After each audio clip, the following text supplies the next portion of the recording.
আসসালামু আলাইকুম, doctor ARM Jamil বলছি। আশা করি যে যেখানে আছেন ভালো আছেন। তো আজকের ভিডিওতে পিত্ত পাথর বা গলস্টোন ডিজলভ বা গলানোর কিছু টিপস নিয়ে আলোচনা করব। তো ইনফ্যাক্ট গলব্লাডার স্টোন আসলে একটা সিচুয়েশন, এটা আমাদের এখন অনেকেরই হচ্ছে, স্পেশালি ফিমেল পেশেন্টরা, মানে ফিমেলদের অনেক আর্লি এজে ধরা পড়ছে, কারণ 20 বছর কারণ 30 বছর বয়সে ধরা পড়ছে। এটার একটা কারণ হচ্ছে যে তাদের শরীরে ইনসুলিন এবং ইস্ট্রোজেন হরমোন দুটো অনেক বেশি পরিমাণে থাকছে।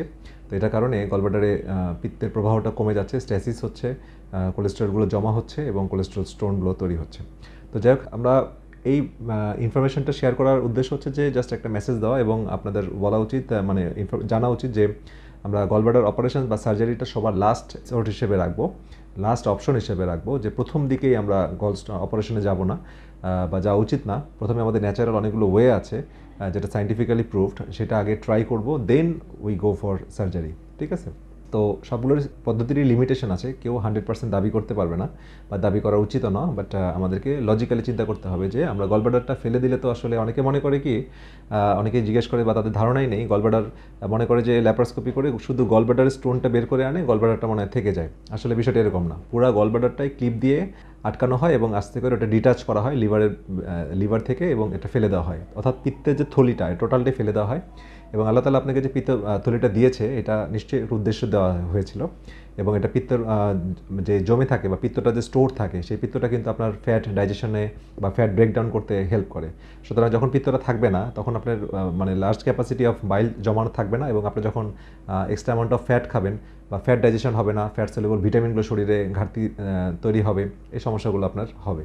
সুতরাং কোনো কিছু ফেলে দেওয়ার আগে অবশ্যই চিন্তা করতে হবে যে এর বিকল্প পদ্ধতি বা অন্যান্য পদ্ধতি আগে ট্রাই করা উচিত। তো এটা লজিক্যাল কথা আর কি। তো যাই হোক, আমরা গলস্টোন ডিজলভের কিছু টেকনিক বা বলছি সায়েন্টিফিক্যালি, সেটা হচ্ছে ওমেগা 3 ফ্যাটি অ্যাসিড। এটা একটা পলি আনস্যাচুরেটেড ফ্যাটি অ্যাসিড। তো ওমেগা 3 ফ্যাটি অ্যাসিডের মধ্যে ফিশ অয়েল খুব ইম্পর্টেন্ট, এবং ফিশ অয়েলের থেকে কড লিভার অয়েলটা একটু ইম্পর্টেন্ট, কারণ কড লিভার অয়েলের মধ্যে ফিশ অয়েলের সব উপাদানই আছে, এছাড়া এক্সট্রা ভিটামিন এ এবং ভিটামিন ডি আছে। তো ভিটামিন ডি গবেষণায় প্রমাণিত যে এটা স্ট্যাসিস বা পিত্তথলির পিত্তের যে প্রবাহটা বাড়ায় এবং এই জড়তাটা কমায়, স্ট্যাসিস বা কমায়। যেমন নদীর মধ্যে যদি আমি পানি প্রবাহ কমে যায় তাহলে কিন্তু চর পড়ে। তো গলব্লাডারের মধ্যেও বা পিত্তটা তৈরি হয় লিভার থেকে, বিলিয়ারি চ্যানেল দিয়ে তৈরি হচ্ছে, স্টোর থাকতেছে গলব্লাডারে, পরে প্রয়োজনে এটা ডিউডেনামে চলে আসতেছে। তাহলে এই যে প্রবাহটা, এই বাইলের বা পিত্তের প্রবাহটা, এটা যদি আমার কমে যায় তাহলে কিন্তু স্টোন তৈরি করে। ঠিক আছে? কোলেস্টেরলগুলো জমা হয়ে স্টোন তৈরি করে, এবং প্রবাহটা কমে তখনই যখন আপনার এটার ফাংশন কমে যাবে। ফাংশন তখনই কমবে যখন আপনি ফ্যাট কম খাবেন। ফ্যাট কম খেলে তো আপনার ফাংশন কমে যাবে, সে তো কন্ট্রাকশন করবে না বা পিত্ত তৈরি করা বা পিত্ত রিলিজ করার প্রয়োজনীয়তা অনুভব করবে না। তো যারা বেশি কার্বোহাইড্রেট খায় তাদের ক্ষেত্রে কিন্তু ইনসুলিনও বাড়ে, ইস্ট্রোজেনও বাড়ে এবং এই সমস্যাটাও বেশি দেখা দেয়। তো যাই হোক, এরপরে যে উপাদানটা বলবো সেটা মানে সাপ্লিমেন্টটা বলবো সেটা হচ্ছে পিউরিফাইড বাইল সল্ট। তো পিউরিফাইড বাইল সল্টের মধ্যে অক্সবাইল, টাটকা, এগুলো খুব ইম্পর্টেন্ট। তো এটা ফ্যাট ডিজলভ করতে সাহায্য করে, কারণ বাইল সল্ট হচ্ছে ফ্যাট গলায়, মানে স্পেশালি কোলেস্টেরলগুলোকে গলায় এবং কোলেস্টেরল স্টোনকে প্রিভেন্ট করে, এবং কোলেস্টেরল স্টোনই বেশি থাকে এবং ক্রিস্টাল ফর্মেশন প্রিভেন্ট করে। তো যে কারণে পিউরিফাইড বাইল সল্ট এখানে খুব গুরুত্বপূর্ণ ভূমিকা পালন করে। আর অন্যান্য যে বিষয়টা সেটা আমি বলেছি যে 3টা হরমোনকে খুব কন্ট্রোলে রাখতে হবে। ইনসুলিনকে কমিয়ে রাখতে হবে, কর্টিসলকে কমাতে হবে, ইস্ট্রোজেনকে কমাতে হবে। ইনসুলিনকে কমানোর জন্য আমাদেরকে low carb high fat diet খেতে হবে, প্রচুর গ্রিন ভেজিটেবল খেতে হবে, ভালো হেলদি অয়েল খেতে হবে, এক্সারসাইজ করতে হবে। আর কর্টিসল কমানোর জন্য আমাদের স্ট্রেস ফ্রি লাইফ লিড করতে হবে। বিভিন্ন ক্রনিক অসুস্থতা যদি আমরা ভুগি সেটার প্রপার চিকিৎসা করতে হবে, তাহলে আমরা কর্টিসল কমিয়ে আনতে পারবো।